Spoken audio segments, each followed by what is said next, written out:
on tonight? I would like at least a paragraph of that, if not the whole thing, because you could tie it in with the information I covered. I would like for you to do a psychodynamic analysis of somebody you know. That's your one. That could be your husband, your wife, your son, your daughter, your best friend, your next door neighbor, your coworker. Do a psychodynamic case analysis of somebody they know. So basically, what are we saying? I'm asking you to tell me where you think they got stuck. Did they get stuck with the oral? Okay? Relationship with the breast. All right? Did they not have an appropriate attachment relationship with their biological parents? That's what we're talking about there. Okay? What about the anal? Potty training. Are they people who are real guilty, shameful, thought they were born to be the recipient of punishment? You know people like that? Yeah. Like they think that the world, they was born to be walked on and taken advantage of, and because of that shame at the anal stage. And then you have the phallic stage. You know what I mean? Being able to successfully venture out from the actual family of origin. Okay? But I don't want you to focus so much on the stage of fixation. I want you to focus on the unconscious impulses that you think they're trying to get fulfilled. Okay? And then tell me what you think that was rooted in. This seems to be rooted in the fact that her mother wasn't in her life, or her mother was verbally abusive to her. And so now she tries to get all her attention through other people because her mother never validated her, so she's a histrionic now. You know, she's a hopeless romantic. She never had a father in her life, so now she's trying to get her unconscious impulse for that masculine validation by falling in love or sleeping around. Maybe she's sexually promiscuous. Same thing with the fellas. You say, he don't like black women. Every woman he knows is a B-I-T-C-H. This is because his mother walked out on him, so he's trying to get revenge on every woman because he can't beat up his own mother. So that's his unconscious impulse. Okay? A psychodynamic case study or assessment on somebody. One page, it could be longer. Some of y'all gonna get to typing, and y'all gonna be in a book. Y'all gonna have a book. And you're like, that's my damn husband. I'm gonna give you the whole book. Okay? But I want you to get in the mode of being able to see past people's defenses. Okay? And then when we meet next time, we're gonna give you a homework assignment of doing a behavioral case study. This is where you look purely at behavior. You ain't dealing with unconscious impulse. You're dealing only with what you can see. Okay? And then the medical psychobiological says what? Everything you are was predetermined in your DNA. It ain't got nothing to do with your mother leaving. It ain't got nothing to do with your father being in jail. It's because your DNA engineered you to be a narcissist. It engineered you to be a depressant. That's the psychobiological, which is very close to the what perspective? Eugenics. Right? Black kids are born to have lower IQs. That's that whole psychobiological perspective. Can I ask you a question? Yes. You said your DNA geared you to it. Could that be conditioning, environmental conditioning? That's all it is the environmental conditioning. And we would argue from post-traumatic slavery disease that the emotions and pains and horrors of our ancestors were passed down in our DNA to us, which helps explain why African people are hypersensitive to certain things. Because when you cry, when you hurt, when you experience pain, you're not just experiencing it in the first generation, you're experiencing intergenerations of it. You see that? And so your particular trigger was just a trigger, but it brought the pain of all your ancestors through. And we carry that with us. You know? And that helps explain. Like people say, well, black folks are predisposed to higher blood pressure, and predisposed to this, and predisposed to that, because we carry a lot of that psychic energy. Can that also be possible because of the philosophy, belief? And what I mean by that is Yes. You say philosophy is a theory, but the belief makes it a fact and no longer a theory. The belief makes it a fact and no longer a theory. Now here's the thing, when you talk about the psychological approach to the African approach to psychology and spirituality, most of what we believe can never be proved. It can only be experienced. So you can't do research on the cow or the body. You cannot do research on whether or not we carry the emotions of our ancestors. You can only experience the emotions of your ancestors. In other words, I can experience it and let you know that I know it to be true, but there's no way you can objectively validate my reality. So when you deal with African approaches to spirituality, fundamental to African science is that there's a level that the intellectual mind cannot pierce. Right. You get Western European science, you can pierce everything. Everything can be reduced to observation and calculation, right? That's the European model. African model, up to a point, it can be reduced to observation and calculation. Beyond that point, the only people who can get beyond that are those who are actually going to be able to experience it. One more, and I'm not going to No problem. carry on. Can the pineal gland help with going to that level? You know what I'm The saying? pineal gland is the Pineal. gateway. It's the black dot. That is the door. Right. That is actually the door. The caduceus, the medical symbol, which is the Hootie symbol, right? You have the dot, then you have your wings. Y'all know I'm a terrible drawer. Then you have the spine, right? Then you have the seat right here, the belly. And then you have the two snakes, the masculine and feminine aspects of your spine. And what do? The medical symbol. Y'all see a lot of this on TV because of the Obamacare, right? You know that's Tahuti, the god of wisdom in ancient Kemet. That's the symbol that they stole and put it on the American Medical Association. And so, which is interesting because Tahuti is the oracle in Kemet. Tahuti is the energy that you appeal to find out your destiny. So that's the medical symbol. That's telling you what? Spirit and physical health go hand in hand. Y'all see that? There's no in African spirituality, there's no separation of mental health and spiritual health. In fact, the priest and the priestess are the people you go to when you sick. Because in African cosmology, all sickness has a metaphysical origin. All sickness has a metaphysical origin. You couldn't have got sick if you wasn't sick mentally. So anyway, our job is to force our soul, which lays down here. The ancients thought that it was curled up like a snake. That's where the snake comes from. And you have to force it up your spine through the 7 chakras, igniting each one, okay, through the pineal gland, which is at the top. Once the soul merges with the spirit, you can fly. And that's when you become God again. That's God consciousness. All of life is to reconnect with your source, which is the Most High. Some people will achieve it in one lifetime. Some people will have to go through this multiple lifetimes. But once you get there, you become a god, a goddess, it ain't no going back again. So through the chakras is the way to. Through the chakras is the way to the pineal gland. Because the chakras are the universal energy systems that come through you. And there's more than 7, but those are the 7 major. And every chakra corresponds to an orisha as well. Or archangel. Or archangel. That's a lot. Well, that's why in the Frederick Douglass Marcus Garvey School, we want to teach this to the children. We want to teach this to the children like a science. First, second grade, they know all this. First, second grade. But see, here's the thing. In order to raise your soul, right, you got to go into darkness and you have to go into silence. That's why solitude and darkness is so important. But in our culture, we're never silent unless we're sleeping. And so what you have to do is condition yourself to meditate more, because you'll never reach God consciousness if you're not a meditator. A lot of us pray and we pray and we pray, which is good. You need to. But if you don't meditate, if you don't quiet the mind to give the inner God the opportunity to help you raise your soul, you'll never get up here. A lot of us are still functioning at the first chakra, which is the level of what? Sex, hunger, sleep. We're like animals. You follow me? We're at the base chakra. All I want to do is stick, sleep, and eat. Right? That's the base chakra. And that's interesting too, because when you get in relationships with people, and this is why your selection of a mate is so important, because they will help or hinder your process. If you are somebody who's up here, and you're dealing with somebody who's dealing with a base chakra, you never got no peace at home, no quiet time at home, you ain't got no place where you can just meditate and go inside, you'll never get there. So your selection of mate, you got to say, this is somebody who can help me reach God consciousness. You see, and that's that silence, that's that inner stillness that you have to go to.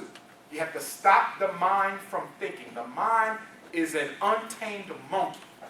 Okay? It is an untamed beast, and it just runs and thinks and worries and complains and excites and lusts. You got to quiet it, because the mind is the cloud that blocks the light of the spirit from shining through you. You are not your mind. Your mind is a tool. But for many of us, our mind have taken us over. And so now we think we're nothing more than this object.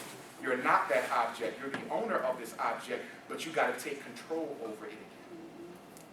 Which is to say that most of our problems that we have to be worked out with ourselves, not with other people. You see, which is why some people can solve their psychological issues without never going to therapy, because they have the willpower and the discipline.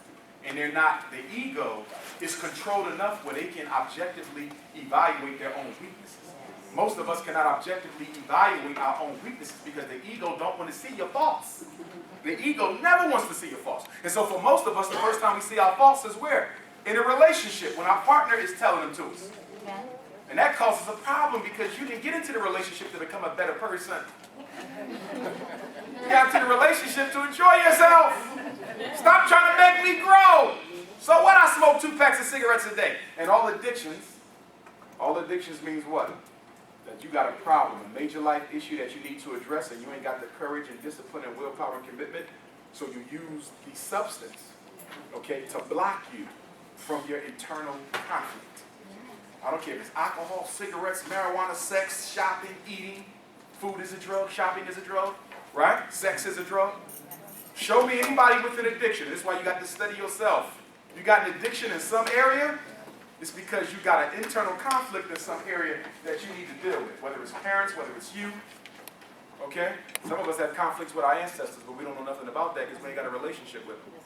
Right? So that's a whole other piece. Yes, sir. In the DSM-5, is substance abuse still a mental disorder? Yes. Well, it's specified. There is a general substance abuse disorder kind of a thing. I don't think it's called that, but it's broken down. So you have nicotine dependence, marijuana, cannabis dependence, and abuse. Okay, abuse is just abuse. Dependence is when it's like your body needs it to live. Okay, so cocaine dependence, and then they have like markers for each of the different types of drugs. And does that fall under OCD, or is that totally separate? It could. I'm obsessed with, Spirituality. but he said using the drug as the compulsion to deal with the obsession. I could be obsessed that I'm never gonna get married. So to drown that out, I might drink. You see what I'm saying? So I'm obsessed with that belief, so the compulsion is to drink to block it out, so I can see how that could go together. See, here's the one thing about chemical addiction. Some people are addicted to Pepsi, right? Some people, their only pleasure in life is sex and food.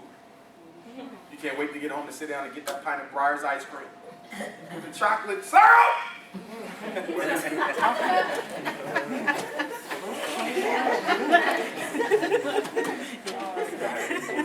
Oh, this is what I was going to say. I'm addicted to alcohol, right? I'm addicted to alcohol. From an object relations perspective, my addiction to alcohol, the relationship I have with this bottle, is a substitute for a relationship that I'm missing in life. In other words, I don't have a relationship with my mom or with my dad. Maybe my wife left me. Maybe I'm a lonely person, right?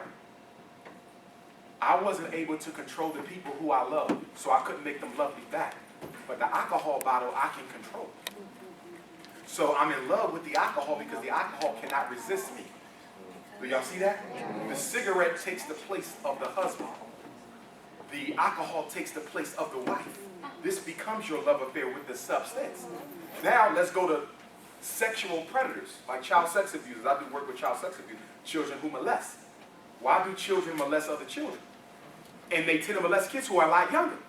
That's why. Because I need love. I need a deep affection that I never had. And by molesting this 4-year-old, she can't turn me away. She can never say no. She don't even know how to talk. She can never not accept my advances. So I never have to experience rejection from love again. And that's why they molest children who are defenseless to push them away, because they never have to experience rejection. What's some of the correlates of a child sex abuser? A child who is physically, verbally, or sexually abused themselves. When a child comes from a dysfunctional family where they never felt that oral attachment, now check this out from a Sigmund Freud perspective. I never had that oral attachment to my mother or my father. The breast was never there. I was on machine milk if I got milk at all. So guess what I do? I grow up and I need a love affair, so I'm going to start one with a young child who cannot resist me, which means I end up molesting them, and now they get stuck at the oral too. You see that? And so then the 6th cycle replicates itself over and over again. One last thing. The DSM-5, is it also true that they're taking pedophilia out? They didn't take it out. They wanted to, but they didn't take it out. Okay. They wanted to remove pedophilia, sex with children, as an illness. Some people said it wasn't an illness. To read more on that, you go to the North American Association of Man-Boy Love. That's the organization that wants pedophilia taken out. Okay, I can take, what we got? I'll take 2 more, then I'm going to run get that car before they lock me in. Good sister, and then the brother. Yes. What if a person is your addiction? What if the person, I didn't hear you. What if the person what if a person can be your addiction, like the person that you're dating? Or Oh, sure, that's your addiction. But then, right, you're addicted to having somebody in your life. Right. But why, though? To validate you? the extreme loneliness that you experience, because when you're lonely, you tend to think about your problems and you don't want that, so the person is a distractor, not necessarily a lover, right? Or like someone you can vent to. Yeah, yeah. You can be addicted to people. In fact, most of us confuse romantic addiction with love. I just wrote a thing on that yesterday. Romantic addiction and love are two different things. Love nourishes and builds. Addiction just takes from the other person. Spiritual vampirism. You ever dated a spiritual vampire? They just suck and suck and suck, and before you know it, you feel tired all the time? Yeah. Spiritual vampire. Yes, sir.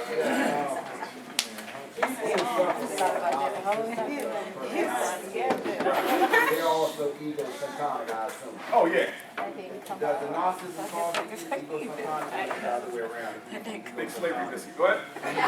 Egocentric causes the narcissism, or is the narcissism that causes it? The narcissism, they don't call it, narcissism is egocentric in and of itself. Which is to say that people who are narcissistic don't have a problem being narcissistic. It's an aspect of personality. Most people with these, they will argue you down that nothing's wrong with that. In other words, I cry all day because the world coming to the end. You're crazy because you ain't crying with me. They want to know why you don't see the world the same way that they see it. For them, it's not an illness. It's who I am. So you be careful about running around with people. How do you heal? That's the next class. Oh, a couple things. Wednesday, December 4th, right? I'm going to be in Baltimore on Wednesday, December 4th. I know that's kind of close to y'all, right? I'm in Norfolk, Virginia, the 24th and 25th. I am in Chicago tomorrow through Tuesday. I'm in California State University, Carson, California, on Thursday. Charlotte, North Carolina, Friday. Newberry, South Carolina, Sunday. Patterson, New Jersey, for Sisters Only Breakfast, Saturday, November 16th. Patterson, New Jersey, just text me for the flyer. Let me give y'all my cell number. 215-989-9858. It should be in the book. I'm not sure though. 215-989-9858. That's the cell. Just text me for any information for any city. I'm back over in London, England. My 5th visit. I'll be there from when I'm in London. The last weekend in Thanksgiving. The last weekend of November.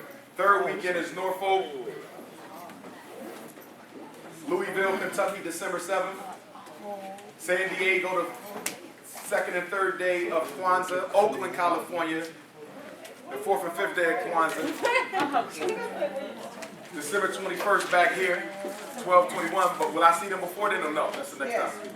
Okay, and I'll see y'all before that for another class. Also, I'm working on my own documentary called The Shockumentary, the Psychoacademic War Against Black Boys. If any of you have a testimonial, if you're willing to be interviewed for my documentary, this is for the movies, about something you saw a black boy go through. It could be your son. Black men, it could have been you. You don't have to be black to be in it. Okay, you might have seen something. You might have been a teacher, nurse, counselor, regular member in the community. I want to talk about something I saw happen to a boy. Special ed, miseducation, drugs, juvenile incarceration, misdiagnosis, ADHD, it don't matter. But I needed to be a strong one, okay? If you got something for me, let me know. And go see 12 Years a Slave. And I want to say, first of all, let's thank Dr.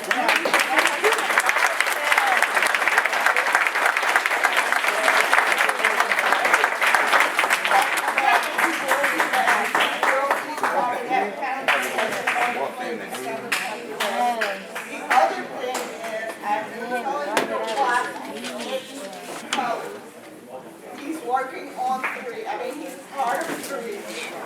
Go to his website. He's all over the world, all the time. We are honored to have him. And I am taking resumes. If you're interested in working at my school, go ahead and send me your resume. You don't necessarily have to be a certified teacher. Don't let that block you. Send me your resume. Let me know what you can offer at the school. Whether you do natural hair, natural food, whether you garden, you sew, you cook, you build computers, fix cars, whatever you do, okay? We're going to have political science, financial science. Some of you might be experts in real estate. We want our high school students to master real estate before they graduate, okay? We're going to have an aviation program to teach our kids how to fly planes.